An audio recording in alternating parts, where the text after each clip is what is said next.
Hey, good morning, YouTube. Alright, man.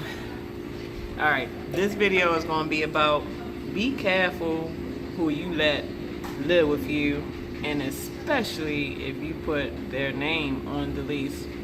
Now, I say that because, like, I remember in the video I was telling y'all that I was going through some stuff, you know, with my sisters. You know, a lot of times when people feel like you need them, because like I said, obviously I need help, you know, so I can do my trucking while I'm on the road, you know, with my children and everything. So a lot of the times people will try to use the fact that you need any type of their help against you. And pretty much, like, she's using to the point to where she think that she gonna pretty much mooch off me, to where she feel like she only gotta pay maybe $200 or maybe upwards of $300 a month for a place that's cost like close to $1,300 a month, while I pay all the rent and all the everything else and put food in the house and this and that. So now that things is getting really scattered and really kind of awkward, I can't put this girl out. I can't put, when you bring somebody in your house and they're on the lease, you best believe you ain't, if things go sour to where they don't want to pay nothing, or they pay just what they feel like they should pay, you can't put them out. They can try to act like they ruling your house and everything, and only way that you can get out of it is to pay the breakage fee, get evicted, or just get through the lease. And a lot of times, if things get really violent, you know, you can go and get a peace order or a restraining order, and if, depending on who's at fault, you know, the restraining order can remove the person that's really a violent threat. So yeah, guys, if you get a lease with somebody, don't put their name on the lease if you're not sure you can trust them. And a lot of times you really don't know that you can't trust them until it's too late. Like, obviously that's my sister, so, you know, I would never thought that, you know, things would go sour like that. And that's another thing too, guys. When you get to where you start making good money, and people can find a way to get into your circle to where they can try to disrupt your money or try to take your money, you best believe haters gonna come. And they gonna come in all forms, whether it's family, they gonna come in all forms, whether it's your friend you thought was your friend. It's gonna come in all forms, especially if you're doing good. That's why I said I'm glad I have a plan B, because even if I had to break the lease, you know, I can do it. I can do it and be all right. But I hate the fact that things got to go this way, because that's not fair, you know, to the kids, to where they have to move. But in order to keep my sanity and to keep from going to jail, sometimes you might gotta do what you gotta do, because losing your freedom is not worth it. And sometimes, depending on who you live with, they will test you bad, especially if they feel like they got rights to the house and they ain't paying out no rent, no nothing, but then they feel like they got rights to be all over the house. They got rights to run the house as if like they the head honcho. There's a saying where the emptiest box make the loudest noise, and that's the situation I'm in. The emptiest box is truly making the loudest noise and can't afford to make the loudest noise. And like I said before, you know, that was my caretaker.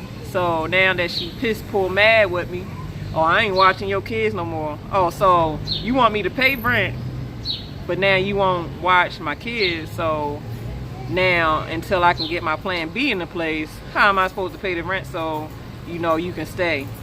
Don't make sense. I mean, it got so bad, y'all, to the point to where this female done got in my face. She done got in my face to where she called the police on me trying to get me locked up. I mean, this chick tried to get me locked. They tried to send my ass to jail for nothing. I ain't put my hands on her or nothing. My sister remind me of one of them females that if you make her mad enough, she'll probably beat her own motherfucking self up and then call the police and say, oh, she hit me or he hit me, and get somebody sent to jail. That's so wrong. Now, I'm not making no diss video, but I'm going through so much right now that I have to vent some type of way. And really, this is a learning lesson, because a lot of times, you know, especially if you get like a roommate or something, you'll room with somebody in hopes that they'll do the right thing and pay their share of the rent or pay their half of the bill, whatever y'all agreed upon, and it don't work out because the other person trying to mooch off the other person, which is not right. Do your share. If you're not going to do your share, then leave.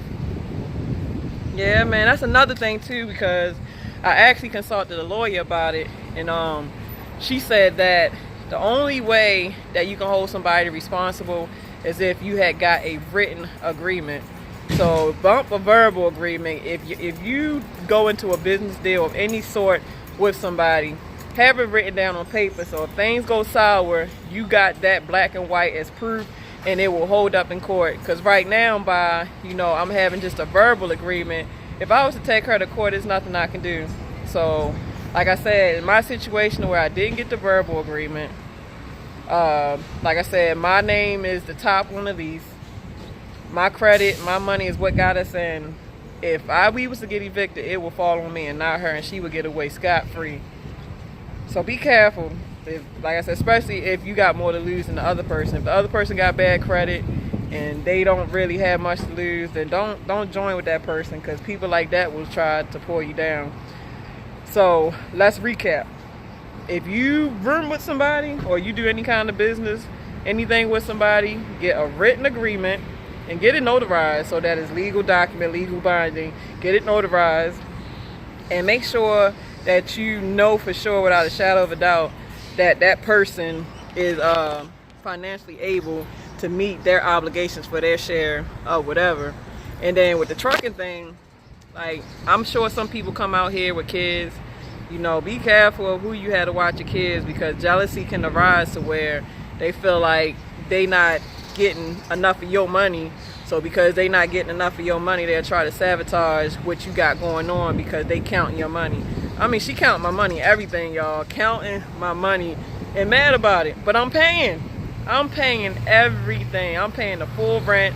I'm paying the cable bill. I'm putting food in the house. I give her money every week. I'm working on her car. What more do you want? Just because, hey, you know what? Yeah, guys, be careful who you let move in your house, because once you let them move in your house, you can't get them out, especially if they are on the lease. If they on the lease, it's a wrap. It is a wrap. But if they not on the lease, you can go and file for them to leave, and they will have to leave within 30 days. So I think it's called squatters' rights or something.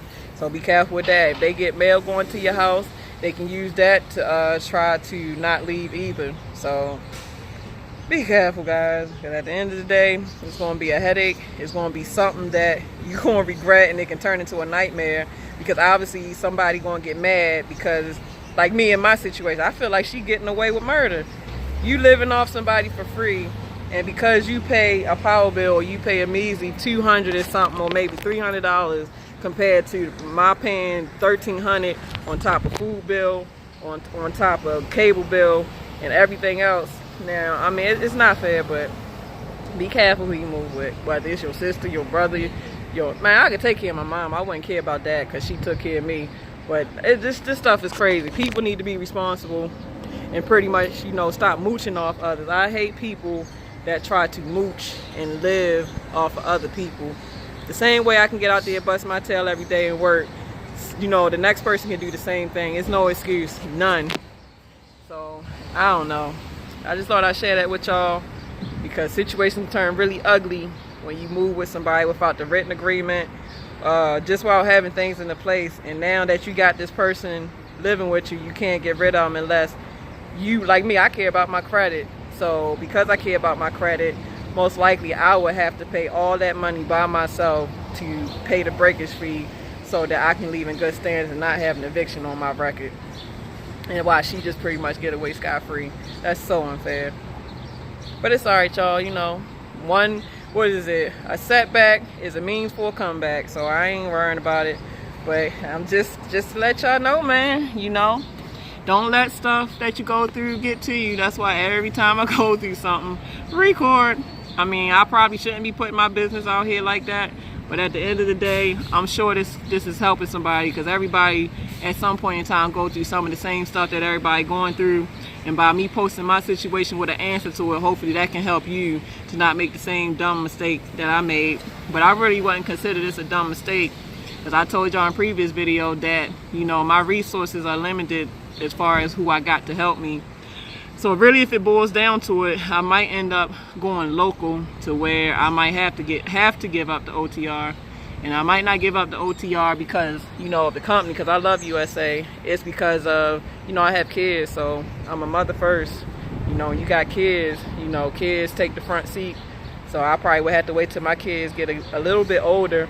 But I am grateful that I was able at least to get close to 2 years in the game. So even if I do decide to go local, I should still make pretty good money as a local driver. So, all right, guys, I guess it ain't always worth it to try to, you know, get some help, because some people use it against you, to where they try to use you until they can't use you no more. So, all right, y'all, time is the essence. I'm making better time of it, getting me some eggs, pancakes, and grits. Yeah, so I'll be getting back with y'all shortly. I love you guys. Deuces.